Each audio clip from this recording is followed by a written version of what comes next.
ഒരിക്കൽ കാട്ടിലെ രാജാവായ സിംഹം കുറുക്കനോട് പറയുകയാണ്, എനിക്ക് വല്ലാതെ വിശക്കുന്നു, എനിക്ക് തിന്നാൻ എന്തെങ്കിലും കൊണ്ടുതരൂ, അല്ലെങ്കിൽ ഞാനിപ്പം നിന്നെ കൊന്ന് തിന്നും എന്ന്. അങ്ങനെ കുറുക്കൻ നേരെ പോയത് കഴുതയുടെ അടുത്തേക്കാണ്. കുറുക്കൻ പറഞ്ഞു, സിംഹരാജൻ നിന്നെ ഈ കാട്ടിന്റെ അടുത്ത രാജാവായി വാഴിക്കാൻ തീരുമാനിച്ചിരിക്കുന്നു, അതുകൊണ്ട് നിന്നെ കൂട്ടിക്കൊണ്ട് ചെല്ലാനാണ് ഞാൻ വന്നത്. അങ്ങനെ കഴുത ആ കാട് മുഴുവൻ അടക്കി ഭരിക്കുന്ന രാജാവാകുന്ന സ്വപ്നവും കണ്ടുകൊണ്ട് കുറുക്കന്റെ കൂടെ നടന്നു. സിംഹത്തിന്റെ മുന്നിൽ കഴുത എത്തിയ ഉടനെ തന്നെ സിംഹം കഴുതയെ അറ്റാക്ക് ചെയ്തു. ഒറ്റക്കടിക്ക് കഴുതയുടെ ചെവി സിംഹത്തിന്റെ വായിലായി. പേടിച്ചരണ്ട കഴുത അവിടെ നിന്ന് ഓടി രക്ഷപ്പെട്ടു. അപ്പൊ കുറുക്കൻ പിന്നാലെ പോയി. കഴുത പറയുകയാണ്, എന്നോട് നീ കളവ് പറഞ്ഞില്ലേ, സിംഹരാജൻ എന്നെ ആക്രമിച്ചത് കണ്ടില്ലേ? അപ്പൊ കുറുക്കൻ പറഞ്ഞു, ഇല്ല, രാജാവായി വാഴിക്കുമ്പോൾ നിന്റെ തലയിൽ കിരീടം വെക്കണ്ടേ? അപ്പൊ കിരീടം വെക്കുന്നതിന് നിന്റെ ചെവികൾ തടസ്സമായതുകൊണ്ടാണ് സിംഹരാജൻ അത് കടിച്ചു മുറിച്ച് മാറ്റിയത്. നീ ഒന്നുകൂടി എൻ്റെ കൂടെ വരൂ, നിന്നെ രാജാവാക്കാം. അങ്ങനെ കഴുത വീണ്ടും കുറുക്കന്റെ കൂടെ രാജാവിന്റെ അടുത്തേക്ക് നടക്കുകയാണ്. കഴുതയെ കണ്ട ഉടനെ തന്നെ സിംഹം വീണ്ടും ചാടി വീണു. ഇത്തവണ കടി വീണത് കഴുതയുടെ വാലിലായിരുന്നു. വീണ്ടും കഴുത എങ്ങനെയൊക്കെയോ രക്ഷപ്പെട്ട് കുതറി ഓടുകയാണ്. കുറുക്കൻ പിന്നാലെയും.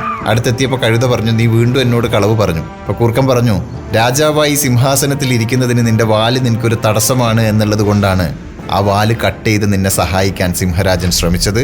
അതുകൊണ്ട് നീ ഒരിക്കൽ കൂടി എൻ്റെ കൂടെ വാ, ഉറപ്പായും നിന്നെ ഈ കാട്ടിന്റെ രാജാവായി സിംഹം വാഴിക്കും. അങ്ങനെ അതും വിശ്വസിച്ച് കഴുത വീണ്ടും സിംഹത്തിന്റെ അടുത്തേക്ക് പോവുകയാണ്. കഴുതയെ കണ്ട ഉടനെ തന്നെ സിംഹം ചാടി വീണു. കടി വീണത് കൃത്യം കഴുതയുടെ കഴുത്തിൽ തന്നെയായിരുന്നു. അങ്ങനെ കഴുത രാജാവിന്റെ കഥ അവിടെ അവസാനിച്ചു.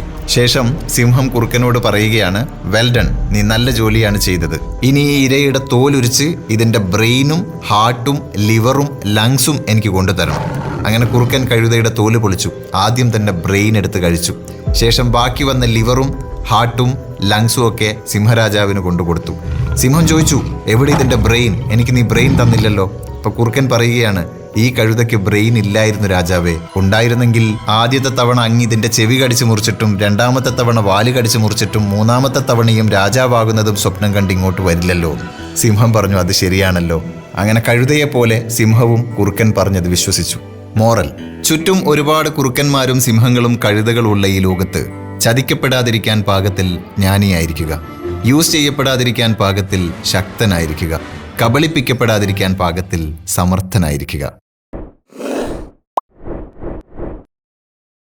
Super hits red FM. കേൾക്കൂ കേൾക്കൂ, കേട്ടുകൊണ്ടേയിരിക്കൂ.